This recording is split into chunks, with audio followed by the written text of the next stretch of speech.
gather around group chat because today I am bringing you a series about a TV series. I just started watching The Better Sister on Amazon Prime and I am completely obsessed. This show has become my hyperfixation. I have researched every little detail about this show. This is going to be a multi-part series and I'm going to be posting it in real time. And because I'm an organized girly, I made you an outline. This is what you should expect to see. Places the show was filmed, restaurants featured in the show, outfits and prices, the cast, where you've seen them before, history about the homes that were filmed in, Jessica Biel's workout routine, because I know that's what you're really here for, a little bit about the soundtrack, and then we're going to close it out by talking about what people are saying are holes in the story, and we'll put the little bow on top of the present with a little gossip at the end. This TV series was actually based off this book by Alifair Burke. I haven't read this book. I plan to read it, but I haven't read it yet. If you want to do a video about that, we can just comment, let me know. But you got to give me some time to read it. If you've already watched this series, then you already know that it's bingeable. But I really think that the best part about it is that it's not predictable and you don't know what's going to happen ever. Just like I never would have predicted that this show would have ignited my love for Jessica Biel and made me completely obsessed with her, but here we are. This episode is about diners, venues, and vibes. So this show takes place in New York City and the Hamptons. You might know the Hamptons if you've ever seen Wishbone Kitchen or Haley Kate. And there's about 2 scenes where they pretend like they're in Ohio. There's about 3 restaurants I can identify in New York, so let's talk about those. Get ready to nerd out because we are about to dive into some serious New York history here. At the beginning of the show, we see Chloe giving a little speech at Gustavino's. This historic event space is tucked under the Queensboro Bridge in Midtown Manhattan. What it's really known for is its tile. It has dramatic tile vaulted ceilings in a style made popular by a man named Rafael Gustavino.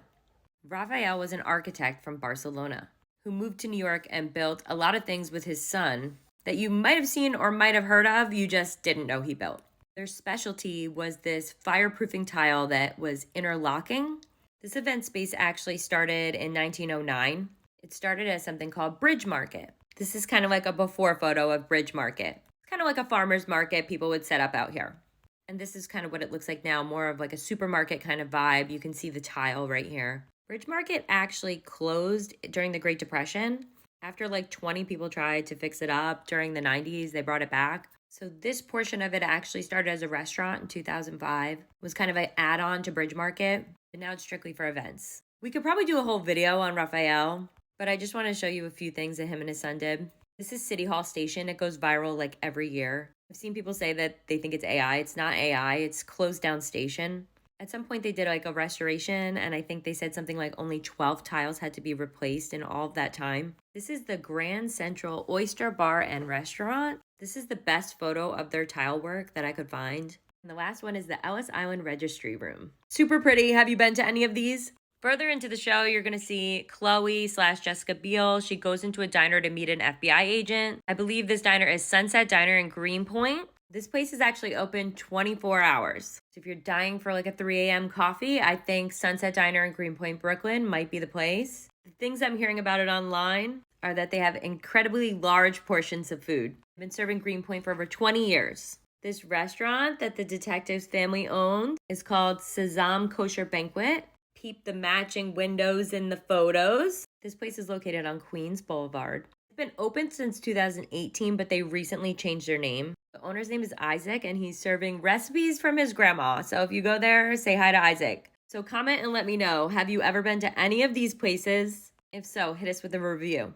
This episode is about fashion. I just want to know, what was the budget for the wardrobe on this show? Because either they had an enormous budget, or they were borrowing clothes from friends, or they were bringing things from home because this stuff is pricey. Let me show you some of my favorite looks, starting with the infamous white dress. Proenza Schuler twisted back maxi dress. Retails for $1,190 and can be purchased at Saks Fifth Avenue. This dress looks like it was made for Jessica Biel's body. This is my second favorite dress that she wore in this show, the Norma Krumali Splice dress. Retail for $295. It also looks like it was made for Jessica Biel's body. This is the most affordable piece I'm going to show you today.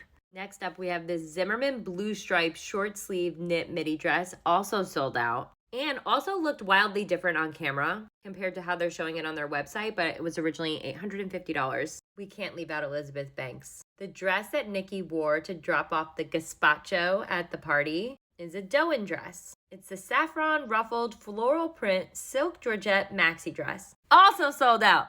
Originally $500. They are trying to portray Khloe as very wealthy, and it is working. Another piece that Elizabeth Banks wore is this ALC top. It's the Fisher stripe button top in navy white. I couldn't find it in navy anywhere on the internet. It does come in some other colors. Sold out, but it was originally $295. Brace yourself for what I'm going to show you next. Khloe's watch that she consistently has on is a Cartier Panthère Mini 18 karat gold watch, vintage watch. I found a couple different ones online, but they're all pretty pricey, from $11,000 to $30,000. Whew, that's a big budget. I also spotted a Marc Jacobs top, a Skims boxer set, and a bunch of Lululemon activewear. This was a very high-end wardrobe. I loved it, and I noticed every detail. This episode's about real estate.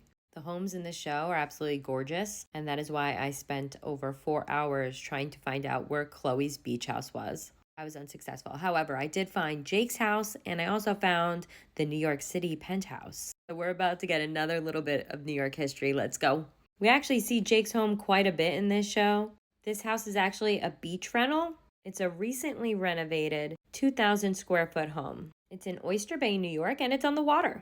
Let's take a look. This property features a private sandy beach. If you take a look at these two photos on top, you'll remember the scenes, especially over there by that couch. According to Zillow, you can rent this house for two different prices. One is a summer price and one is a winter price. $14,750 a month for the winter price. And the summer price is $27,000 a month.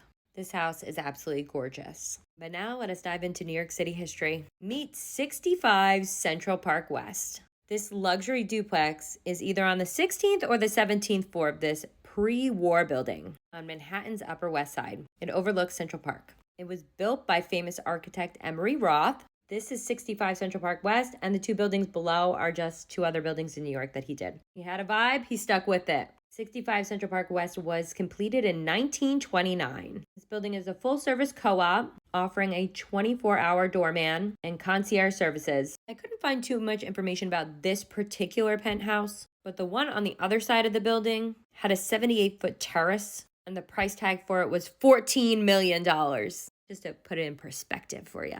Something you may not know is there have been some famous people that lived at 65 Central Park West. Let's start with Eunice Carter. She was one of the first female African-American prosecutors in New York. She lived there with her husband, who was one of the first African-American dentists in New York City. And honestly, she did a lot of cool things. We could probably do a whole video on her.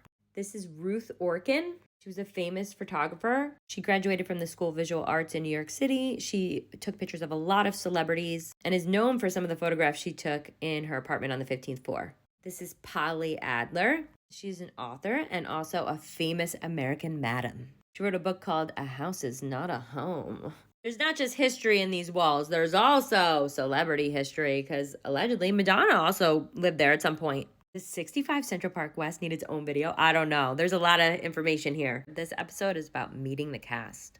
There's so many familiar faces in this cast. You might find yourself going, where do I know this actor or actress from? You probably already know Jessica Biel and Elizabeth Banks, so let's just dive into everybody else. Kim Dickens. She plays Detective Goudry in this series. You might remember her as the cop from Gone Girl. Detective Rhonda Boney. She also played Madison Clark in The Fear of the Walking Dead. I watched the beginning of the Walking Dead series, but then I fell off, so I don't remember her character. Then we have Lorraine Toussaint.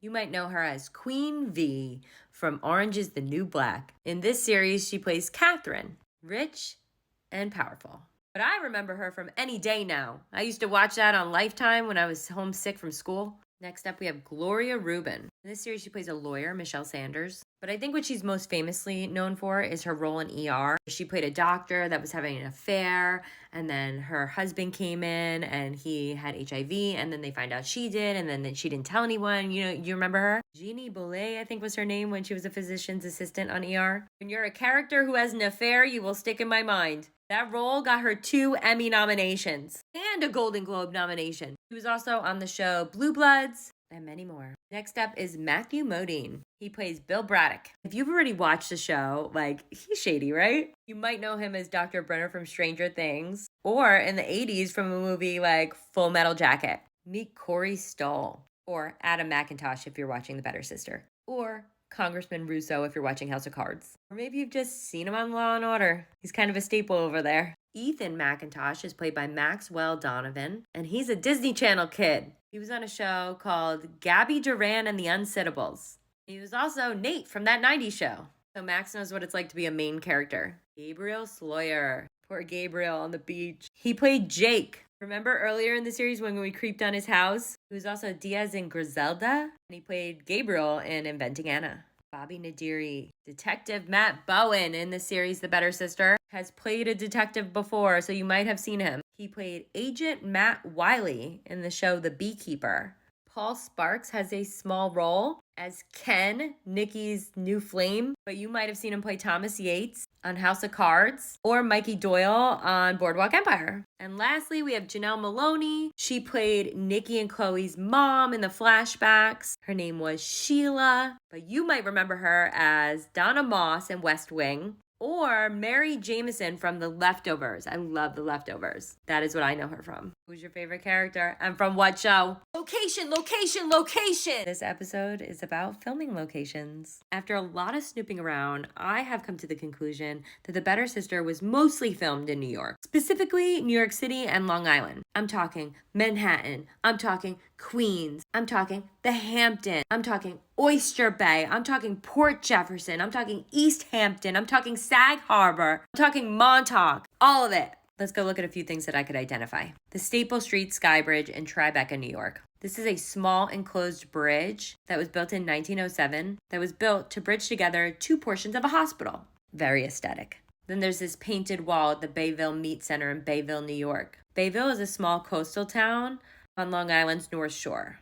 I think all the courthouse scenes were filmed here at Theodore Roosevelt Executive and Legislative Building in Mineola, New York. This building was designed in 1901, very old, and originally was known as the Old Nassau County Courthouse. The part of the show where all the AA meetings were held, I believe that was the North Channel Yacht Club in Queens, New York. And this beautiful scene where we're watching Nikki and Ken walk down the beach, I believe that's Montauk Point in Montauk, New York, which would be like the easternmost tip of Long Island. Have you been to any of these places? And if not, do you want to? This episode is about Jessica Biel's workout. The episode that's going to bring all the girlies to the series, because all the chatter online about this show is, what did Jessica Biel do to make her arms and back look like that? Everyone wants to know the workout plan, and I think I found it. And let me tell you, I got good news and I got bad news. The good news is I found it. I found the answers. Bad news is it's a personal trainer and the routine is rigorous and intense. This man loves a lunge. Meet Ben Bruno Training. You might have heard of him before.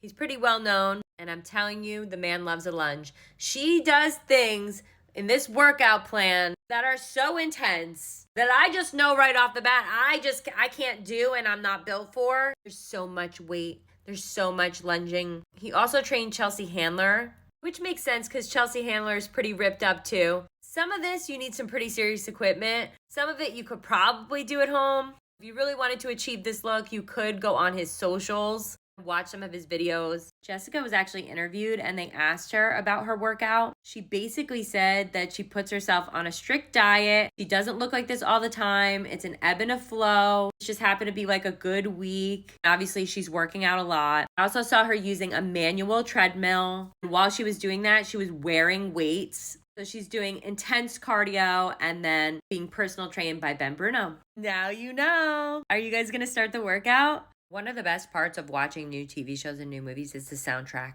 This episode is about the soundtrack. The soundtrack hits. I found it on Spotify immediately after watching the show. If you want to hear the audiobook of the book that this show was based off of, they have that too. The soundtrack starts off so strong with a Patti Smith song. If you don't know who Patti Smith is, she's the woman that Taylor Swift talks about in the Tortured Poets Department song. You're not Dylan Thomas, and I'm not Patti Smith, and this ain't the Chelsea Hotel, we're modern idiots. My bad, you didn't ask for that. Anyway, that's Patti Smith. Followed by Cosmic Blues, Janis Joplin. Right after, they hit us with Sleep to Dream by Fiona Apple. And Crucified by Tori Adams. Stop. There's some older songs and they were sandwiched in between modern songs.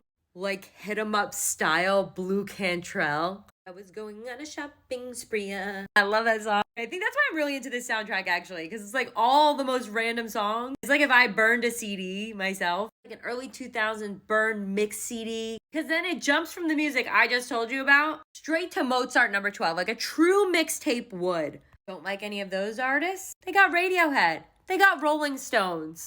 Arguably something for every age range. I don't know, maybe that was done on purpose. I actually downloaded this to save for airplane rides simply because it's so random, like I'll never get bored. Go check out this playlist and then come back to the comment section and tell me what your favorite song is. This episode is about, is there holes in the story? There's a lot of chatter on the internet that there might be a little hole in the story. People were maybe a little bit confused at the end. There's going to be some spoilers here probably. And I'm going to tell you my theory. I didn't feel confused. But let's unpack what everyone's thinking. There's a lot of confusion surrounding Chloe and Nikki's possible matching pocket knives. At the beginning of the show, we see Chloe holding hers. She brings it in. She finds Adam. She picks it back up. It may have gotten dirty. She runs outside, she falls, she drops it into the gravel. Later, she comes back, she picks it up, she puts it in her glove box. Further along in the story, Nikki finds it, she cleans it. They never speak about it. That part has people confused. I just think they didn't really speak about a lot of stuff.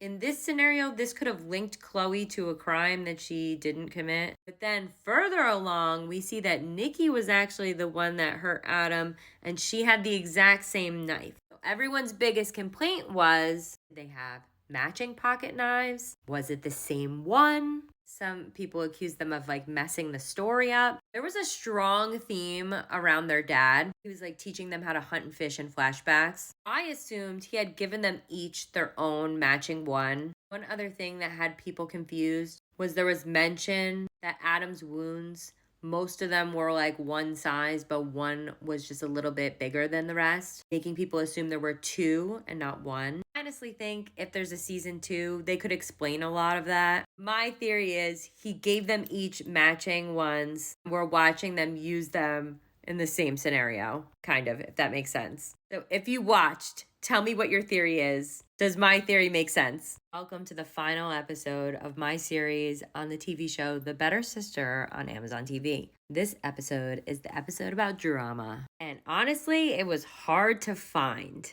because from what I read, the cast got along really well. You watch interviews with Jessica Biel and Elizabeth Banks, and they look like they get along really well. You never hear a negative thing about the cast. I even looked for blind items and I couldn't find any. But you know what happened? Something ruined the tour.